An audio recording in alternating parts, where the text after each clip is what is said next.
abbiamo anche una farmacia a bordo con dei medicinali, over. Abbiamo internet, quindi possiamo mandare email, possiamo chiamarli proprio come se fosse un normale telefono e una volta a settimana facciamo delle videoconferenze in cui noi possiamo vedere loro e loro possono vedere noi. Over.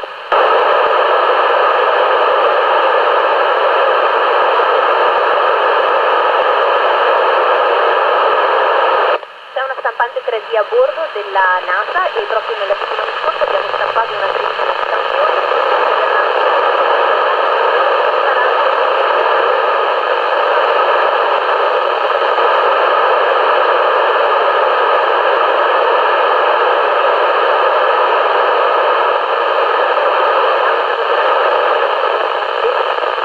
Addirittura molto meglio di quanto dormivo a terra. Over.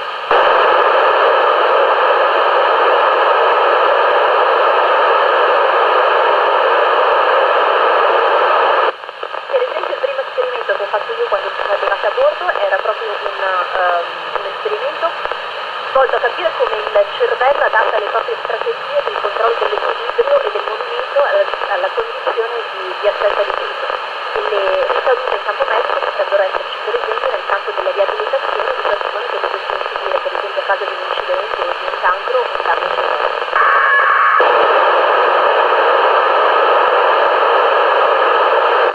Qui tutti quanti fanno tutto, quindi puoi fare un esperimento scientifico